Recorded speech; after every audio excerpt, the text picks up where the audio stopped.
اول تو یہ کہ ہم یک فن کیوں ہونا چاہتے ہیں. زبان کے تئیں جامعی صاحب یہ تصور ہی غلط ہے، اور یہ تصور ڈیفیٹسٹ مینٹیلٹی نے، وہ جو ذہنیت ہے ناکامی کو دعوت دینے والی اور اعتماد کی کمی، اس نے پھیلایا ہے. برے صغیر ہندو پاک میں جہاں اردو کا چلن ہے، اور آج بھی اردو جنوبی ایشیا کی ایک طرح سے لنگوا فرینکا سے کم نہیں ہے. ہندی اردو ہندوستانی کہیے یا اردو کا روزمرہ محاورہ جو ہے شائستگی شستگی تو اس زبان کے پاس ہے. مجھے یہ بتائیں کہ ہم صدیوں سے ملٹی لنگول ہیں، لیکن روزگار، مثال کے طور پر میں نے جس وقت بٹوارے کے بعد دلی کالج میں داخلہ لیا سن 1951-52، بابائے اردو مولوی عبدالحق پاکستان تشریف لے جا چکے تھے، عبادت بریلوی لاہور ہجرت فرما چکے تھے. میں اس وقت اردو کی کلاسز میں اکلوتا طالب علم تھا، اکلوتا. لیکن اگر آپ کی کوئی لگن کھری ہے، سچی ہے، اور جذبہ صادق کے ساتھ آپ کسی بھی چیز سے محبت کرتے ہیں، اردو تو بہت بڑی زبان ہے. ہماری تو ایک مایہ ناز روایت کے ہم وارث ہیں، امین ہیں اس کے. لیکن ہمیں آج کا عہد جو ہے، جو ملٹی لنگولزم پر زور دیتا ہے، سماجی علوم کہاں سے کہاں پہنچ گئے، ٹیکنالوجی کہاں سے کہاں پہنچ گئی، سائنسز کہاں سے کہاں پہنچ گئی، تو اردو کے ساتھ ساتھ ہمیں یورپی زبانوں، بالخصوص تاریخ نے ہمیں جو وراثت دی ہے انگریزی کی. جواہر لال نہرو نے ایک موقع پہ کہا تھا ساہتیہ اکیڈمی میں، جب ہندوستانی زبانوں کا درجہ دیا گیا انگریزی کو، تو لوگوں نے کہا کہ یہ کہاں؟ انہوں نے کہا English is a historical necessity. آج English is a passport to jobs. میں کہتا ہوں اگر میرے بچے کو بایو فزکس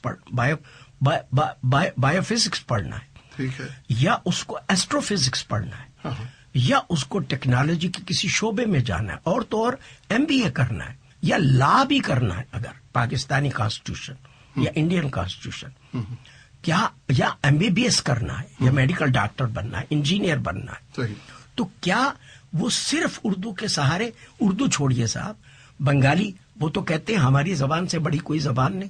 ہندی جو ہندوستان کی راشٹریہ بھاشا ہے، ایک زبان کے ذریعے نہیں، روزگار کے دروازے کھولنے کے لیے اور بچوں کو، نئی نسلوں کو، نوجوانوں کو ترقی کرنے کے لیے دوسری زبانوں کا سیکھنا شرط ہے. لیکن جامعہ صاحب اپنی تہذیب، اپنے ثقافتی تشخص، اور جو ہماری جمالیاتی روایت ہے، ہماری جو جذباتی روایت ہے، شعریاتی روایت ہے، میر ہیں، غالب ہیں، ان سے پہلے کبیر ہے، امیر خسرو ہے، اس سے بہرہ اندوز ہونے کے لیے اور صحیح معنوں میں مہذب کہلانے کے لیے اپنی ثقافت، اپنی وراثت کی جان پہچان اردو کے ذریعے بھی ضروری ہے. میرا خیال ہے آپ نے بڑے شفیق انداز میں واقعتاً دریا کو بند کر ہی دیا اس قصے میں. چلیں میں ایک دوسری طرف لے کے چلتا ہوں آپ کو.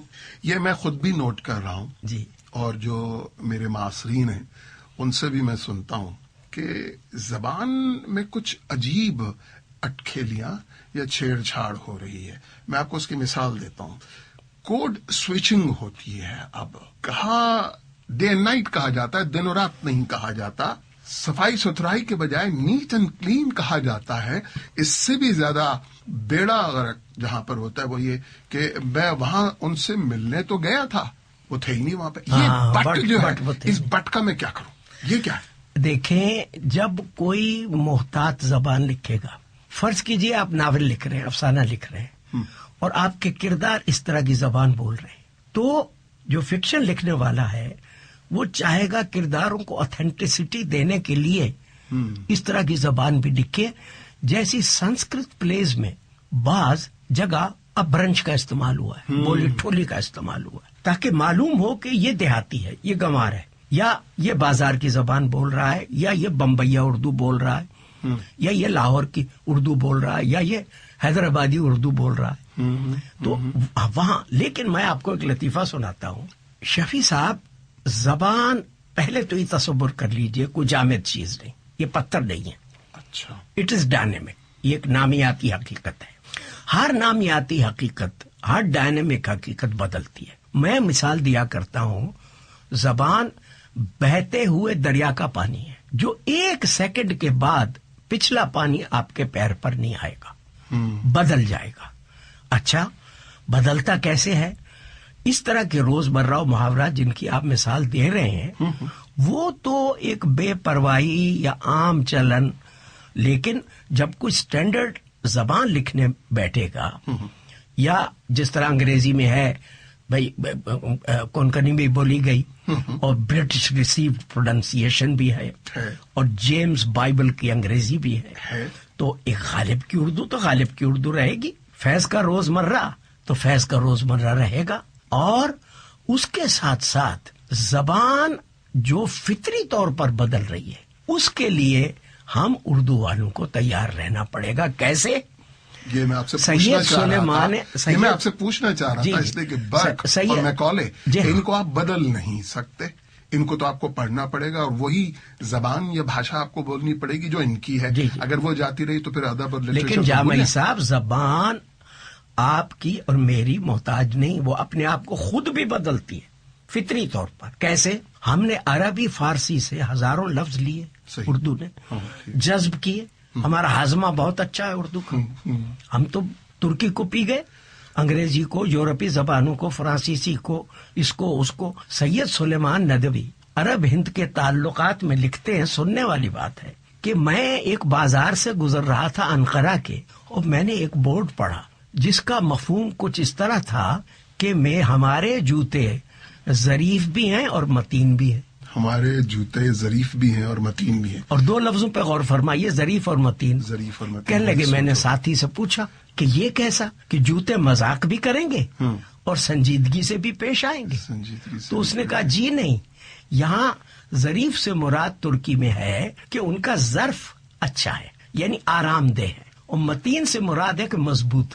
گویا لفظ جب سفر کرتے ہیں، ایک لسانی ثقافت سے دوسری لسانی ثقافت میں جاتے ہیں، تو ان کا مزاج بدلتا ہے. تو آج تمام بر صغیر کی زبانیں بشمول اردو کے انگریزی سے یا نئی ٹیکنالوجی سے جو کچھ لے رہی ہیں، اس کی وجہ سے بہت سی تبدیلی پیدا ہو رہی ہے، جس سے کہ ہم لوگ جو سکہ بند زبان کے عاشق ہیں، روزمرہ اور محاورے کے. اچھا، یہ کہتے ہیں میری طرف گھور کے کیوں دیکھ رہے ہیں؟ نہیں، ہم پر، میں خود مدرس ہوں، معلم ہوں، ہم پر ذمہ داری بھی، ہم پر اس بات کی ذمہ داری عائد ہوتی ہے کہ ہم اس کا تحفظ کریں، جو روایت ہے، جو صحیح زبان ہے، جو علمی زبان ہے.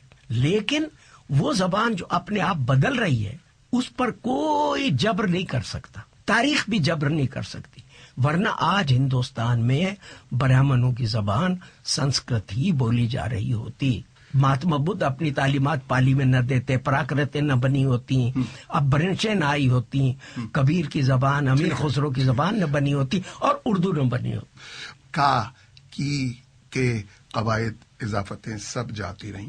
میں نے اپنے بچپن میں اپنے اساتذہ سے یہ سنا تھا کہ دیکھو میاں، عربی کی ترکیب عربی کے انداز سے بنتی ہے، فارسی کی فارسی کے انداز سے بنتی ہے. ادھر کی اینٹ ادھر کا روڑا نہیں ملایا کرتے، دونوں کو ملاؤ گے دوغلی ہو جائے گی زبان. یہ نہیں کیا کرتے. وہ بھی سلسلہ چل رہا ہے. اور ساتھ ساتھ پاکستان حکومت، امریکہ حکومت، کہہ کے دکھائیں، جوتے پڑیں گے، امریکی حکومت کہا جائے گا. تو اس میں جو لوگ استعمال کر رہے ہیں، خاص طور پہ جو میڈیا، میں کچھ عرض کر سر ہٹاؤ، میں آپ ہی سے سننا چاہ رہا ہوں. گزارش یہ ہے، اگر آمدن کوئی ایسا کرتا ہے، یا بے علمی کی وجہ سے کرتا ہے، یا جہالت کی وجہ سے کرتا ہے، یا صحیح زبان سے بے نیازی برتتے ہوئے کوئی ایسا کرتا ہے، خاص طور سے آپ کی جو دنیا، اس سے ڈر بھی بہت لگتا ہے، یعنی میڈیا اور صحافت. زیادہ تر ان سطحوں پر زبان کے ساتھ یہ کھلواڑ کھیلی جاتی ہے، تو وہ تو غلط ہے، وہ تو نہیں ہونا چاہیے. اور وہ لوگ جو نگرانی پر مامور ہیں، جیسے آپ جیسے حضرات، ہم بی بی سی کی طرف، اور بی بی سی کا جو اردو صفحہ ہر روز صبح ہم کھولتے ہیں، خاص طور سے ٹیکسٹ، اس کی طرف ہم دیکھتے ہیں. اور آج سے نہیں، تقریباً 60-70 برس سے لوگ معیاری اردو کے لیے اس کی طرف دیکھتے ہیں. لیکن جب ہم اس میں غلطیاں پاتے ہیں تو رنج ہوتا ہے. لوگ سند دیا کرتے تھے.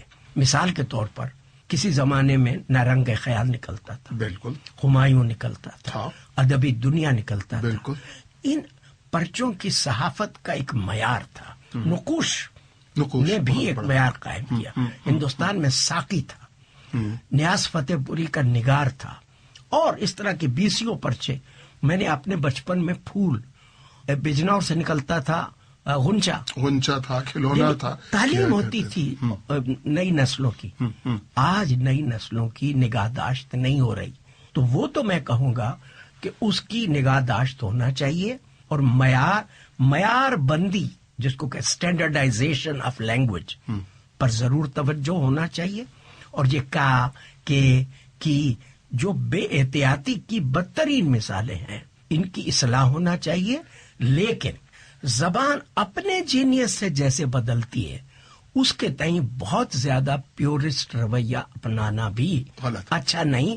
آپ کو معلوم ہے رشید حسن خان نے سخت سے سخت اعتراض فیض صاحب کی شاعری پر کیے تھے زبان کے نقطہ نظر سے, کہ وہ چلے بھی آؤ کہ گلشن کا کاروبار چلے. بھائی اس طرح سے تھوڑی ہوتا ہے, اور یہ غزل ابتدا کرو, یہ تو اردو محاورے کے خلاف ہے. یا علامہ اقبال نے جب لکھنؤ میں, تو پیارے صاحب رشید انیس کے خاندان کے وہاں تشریف فرما تھے. انہوں نے پورا کی پوری خضر راہ کے کچھ حصے سننے کے بعد جب لب بھی نہیں ہلائے, تو علامہ نیاز مندانہ ان کے قریب گئے, سلام کیا, کہا کہ میں نے کچھ عرض کیا تھا, آپ ارشاد فرمائیے. تو انہوں نے کہا کہ جب آپ اردو میں کلام سنائیں گے تب میں کچھ عرض کروں گا. تو اس طرح کے لوگ بھی ہیں. اتنا پیورسٹ رویہ. لفظ برف ہے کہ نہیں, اب اس سے برفی بن گیا. صحیح ہے. اب لفظ تھا قفل عربی کا. صحیح. اردو کیا کمالات کی زبان ہے. پہلے تو قا جو ہے وہ کاف میں بدلا, پھر اس کا میٹاتھیسس ہوا. آج ہم سب کلفی کھاتے ہیں اور کلفی مانگتے ہیں, اور یہ یعنی جس کو کہنا چاہیے اسٹینڈرڈ زبان کا حصہ. تو مجھے یہ بتائیے کہ گلاب جامن پر آپ اعتراض کریں گے؟ مشکل ہوگا. گلاب فارسی ہے, جامن دیسی لفظ ہے, کہاں سے ملا ہے, لیکن بن گیا. اور ایک زمانے میں امام باڑا روز سننے میں آتا تھا. امام عربی ہے اور باڑا دیسی لفظ ہے. کیا یہ آپ کہہ رہے ہیں گوپی چند نارنگ جی کہ جو لفظ پرچلت ہو جائے, جو مستعمل ہو جائے, جس کا استعمال بڑھ جائے, اس کو مان لیا جائے؟ انشا نے لکھا دریائے لطافت میں کہ جو لفظ جیسا اردو زبان میں آیا جذب ہو گیا اور فصحا کی زبان پر آ گیا اور اہل زبان کی زبان پر آ گیا, غلط علام فصیح وہ سند ہے, اس کے لیے کوئی اور سند نہیں چاہیے. یہ تو زبان کی اپنی جینیس ہے, یعنی تبدیلیاں ہوتی رہیں گی. لیکن بے احتیاطی, اسٹینڈرڈ سے عدم واقفیت, زبان کی بنیادی گرامر سے عدم واقفیت کہ پاکستان کے ساتھ اگر اس میں صفت بنانا ہے, ایڈجیکٹو بنانا ہے, پاکستان مثال کے طور پر اسم ہے, ناؤن ہے, بالکل ہے, ٹھیک.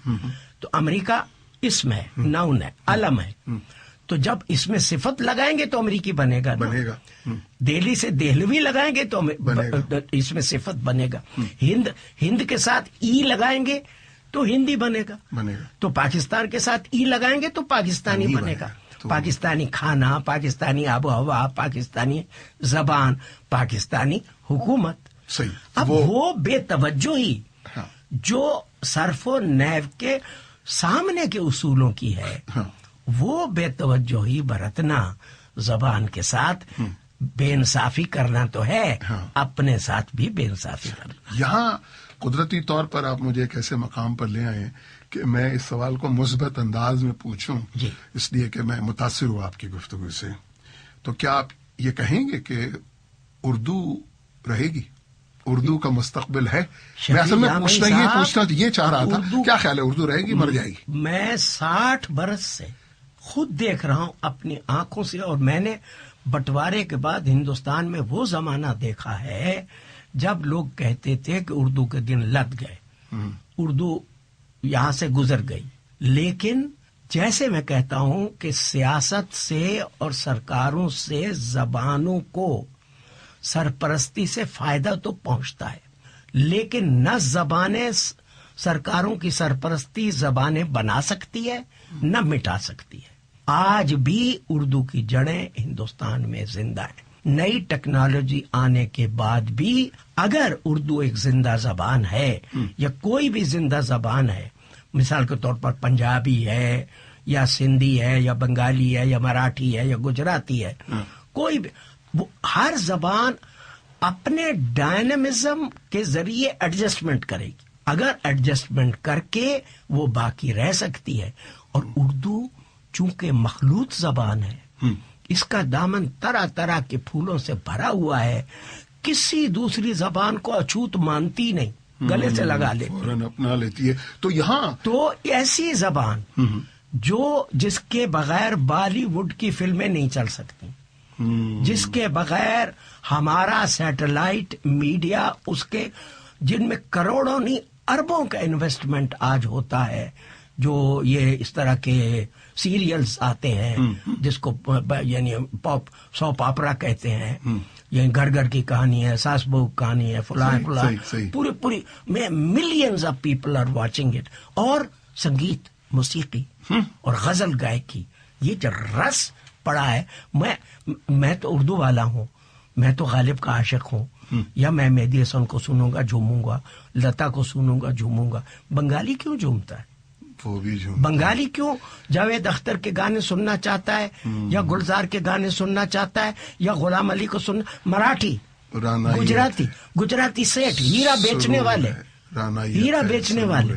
وہ سن رہے ہیں۔ وہ یہ جو ہمارا جو ملا جلا خون ہے، وہ ملی جلی ہماری جو تہذیب ہے، جو مسلمانوں کے ہندوستان میں آنے کے 1000 برس میں جس نے عجیب و غریب جزر و مد سے زبانوں کے اور تہذیبوں کے، اور دنیا کی 2 بڑی تہذیبیں، اسلامی تہذیب اور ہندو تہذیب، قدیم آریائی تہذیب، ان کے گھال میل سے اور پھر تصوف کے اثرات سے اور بھکتی کے اثرات سے، گوش کو ہوش کے ٹک کھول کے سن، شور جہاں سب کی آواز کے پردے میں سخن ساز ہے ایک۔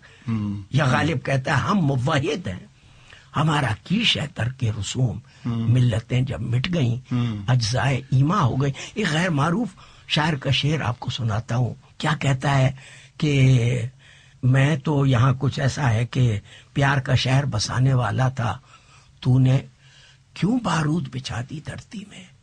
یا کیا یہ مسجد ہے صرف مومن کی؟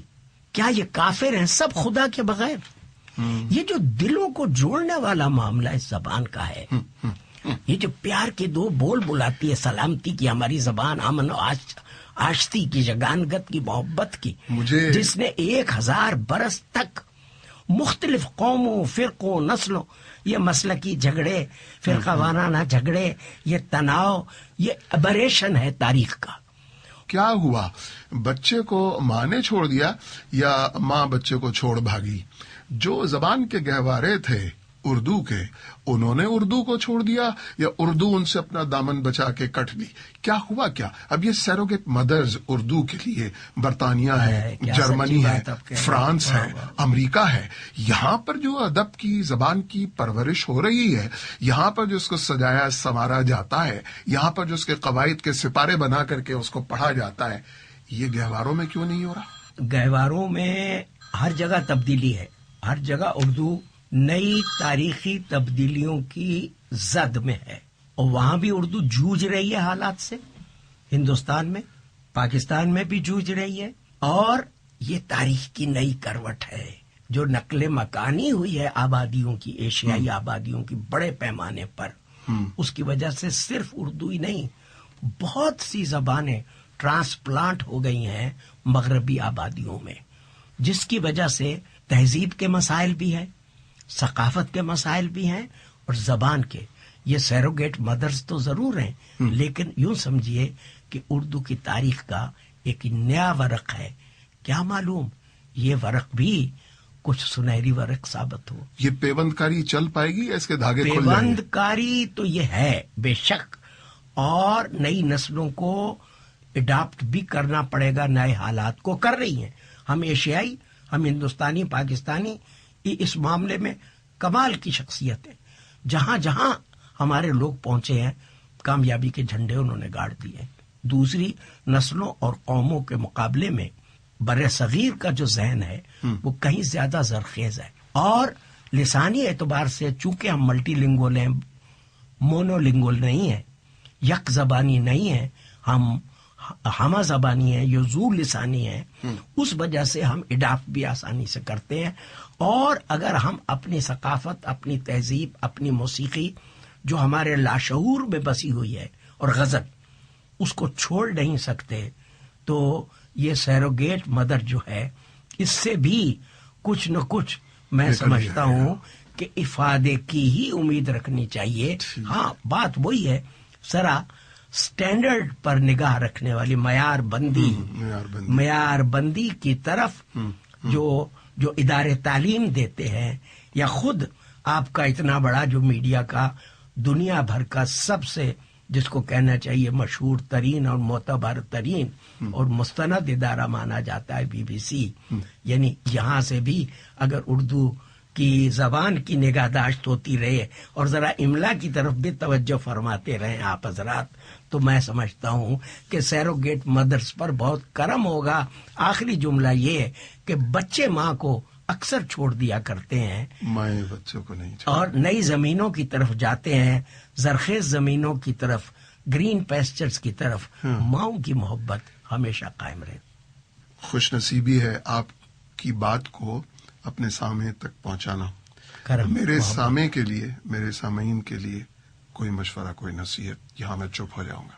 کوئی نصیحت؟ بس اپنی شناخت کا سب سے پہلا زینہ تو ماں کی گود ہے، اور ماں کی گود سے انسان سب سے پہلی چیز ماں کی محبت کے ساتھ اور ممتا کے دودھ کے ساتھ جس چیز کا ذائقہ چکھتا ہے اور جس سے انسان بنتا ہے اور اپنے کو پہچانتا ہے، وہ زبان ہے. یعنی ہمارے معاملے میں وہ اردو ہے.